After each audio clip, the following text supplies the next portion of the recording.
Howie Roseman did his job. He did his job. And now it's time for the coaches to do their job and let these young guys play.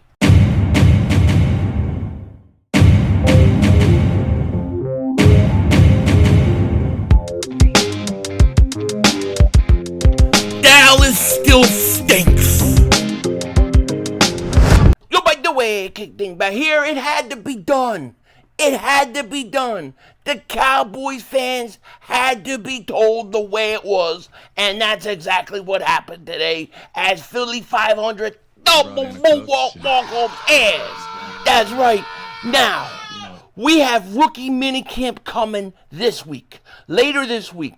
And Howie Roseman has done his job. As far as I'm concerned, he went out in the offseason and did his job. He has gone out in the draft and did his job. And now it is time for the coaches to do their job and let these young guys play. You've got to let them play. Now, before we get into it, couple quick things. One, I finally got an opportunity to go at it with Mark Holmes today on Jakib Media. Shout out to them for having me on.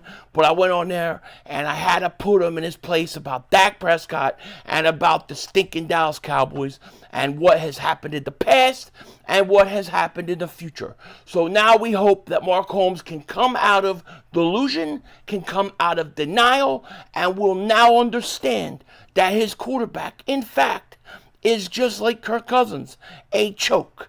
And we hope that that's exactly what is going to happen. Also, real quickly, the Flying Frenchman shirts, the Axeman shirts, the pre-orders have been insane.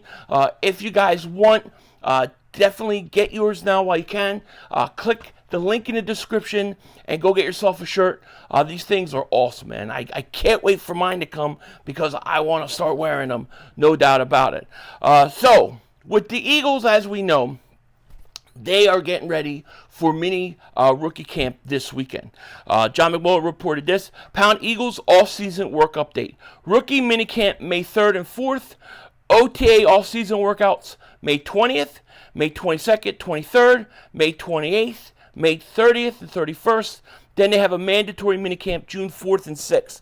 The Eagles are actually still a week short. They could actually run this one more week, but they're choosing not to. I wish they would with so many new coaches and stuff.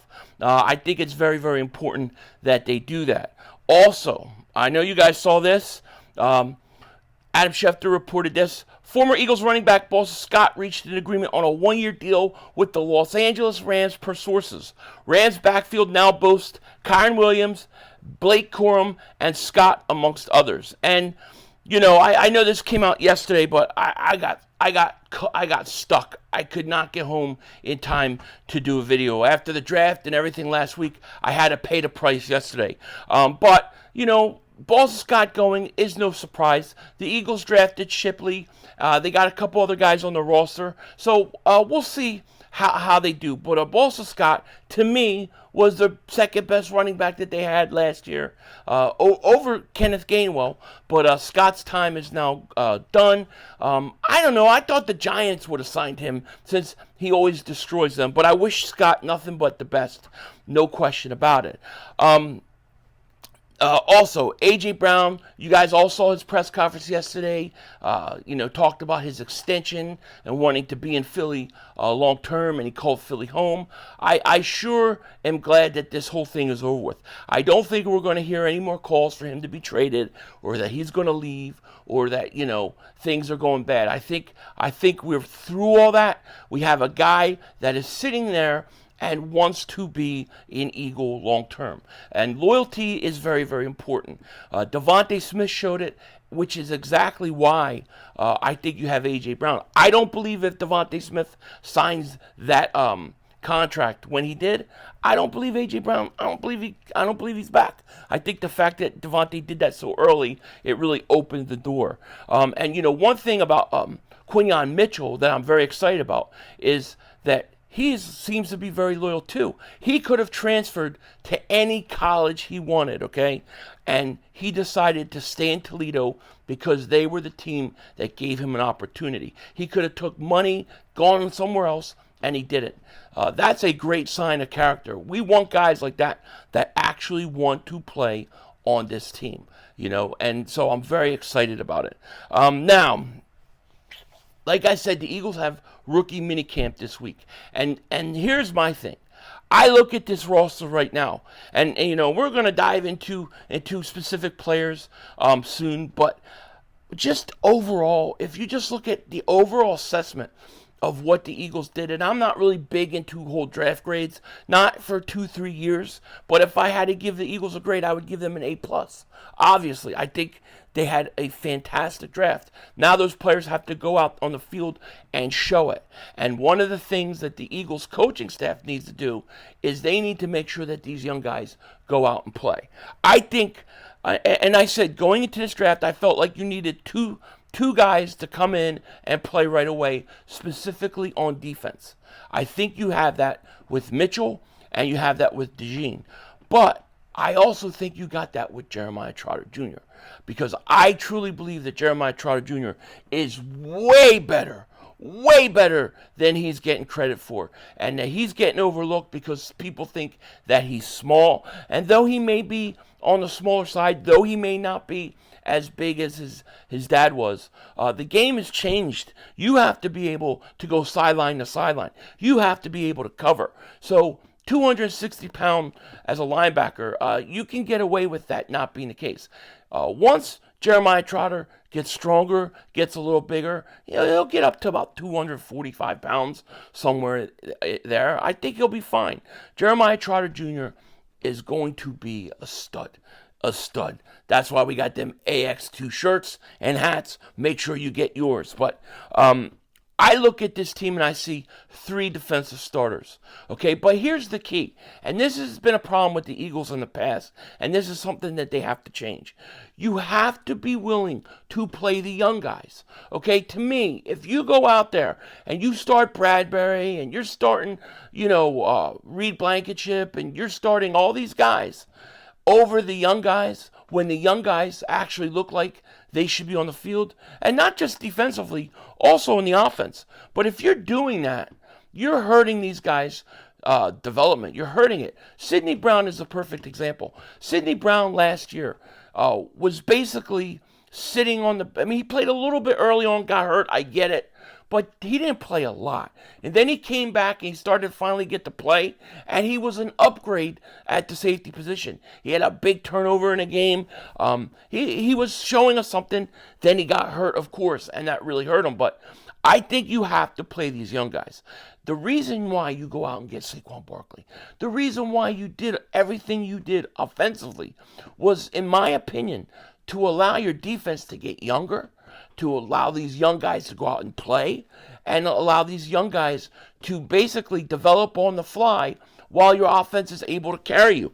If you're scoring 30 points a game, which I think this offense should, well, then guess what? Your defense, they can go out there and play young guys. They can get away making a mistake here or there. They'll survive it. And that's the whole key. You got to play these young guys. I think Mitchell, safety, Mitchell at corner, start right away over Bradbury. DB Cooper DEJAWN, the Flying Frenchman, it's going to be interesting to see what they do with him.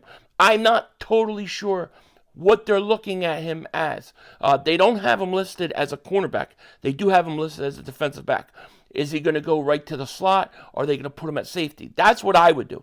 If it was me, I would put DEJAWN in at safety right away. And I'd let him play right next to C.J. Gardner-Johnson. I think him and C.J. Gardner-Johnson are similar in a lot of ways. They could play multiple positions. They could play in the slot if they need to.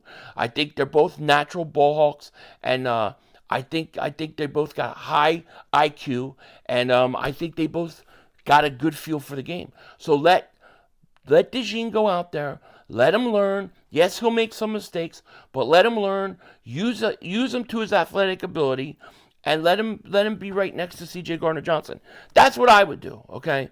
And then as far as Trotter Jr. goes, that linebacking position, just by the fact that Dean can't always stay healthy.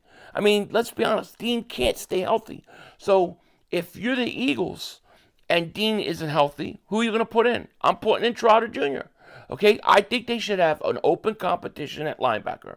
And if Trotter beats him out, and Dean is healthy, then he beats him out. If Dean beats out Trotter Jr., then he beats him out. Dean is young enough, and that if he's healthy, and that he could go out there and he can show that he can be on the field and he should start over Trotter Jr., he should. But the Eagles should not hold these guys back. There is nobody on defense, as far as I'm concerned, okay, that should start over somebody who's outplaying them. You know, if you're in camp and you're getting outplayed, if Bradbury's getting outplayed by Quinyon Mitchell, that's what my spell check. Every time I write Quinyon Mitchell, it comes up Quinton.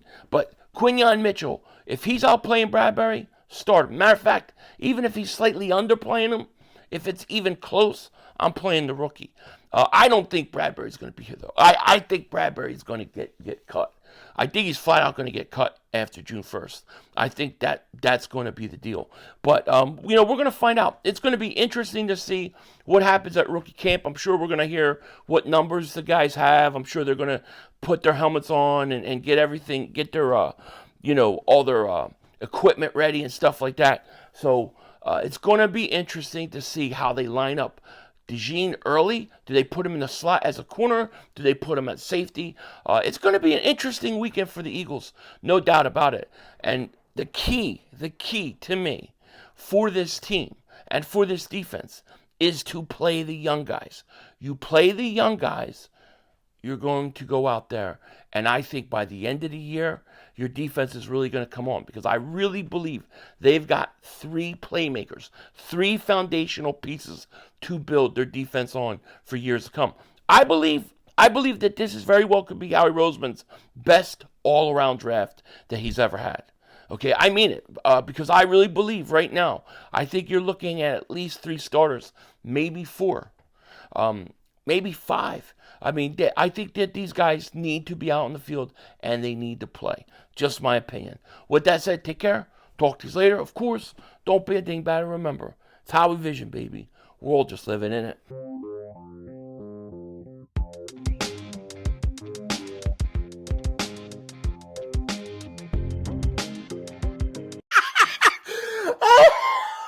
Dude, what the fuck? The Cooper! The flying Oh my Frenchman! god! Oh my god! C'est bon! C'est bon! I'm dizzy. We did it. We transformed the Philadelphia Eagles secondary. We now have a secondary that is going to be good for years to come. Because, one, we got Quinyon Mitchell, but we also got the flying Frenchman, Cooper DeJean. That's right. The flying Frenchman, Cooper DeJean. C'est bon. Oh, here's another interception. That's right. Cooper DeJean is about to dominate the NFL. Can't wait to see him out on the field. And if you're like me and you thought this was a great move by the Eagles and you support this pick, then you definitely want to check out this shirt. The Cooper DeJean Flying Frenchman shirt. Look at this thing. You can see it in midair, flying through the air, transforming to an eagle. That's right. Cooper DeJean is here. Link is in the description. Get your shirt now while you can, because Cooper DeJean is about to take the Eagles to another level. Denzel Washington out.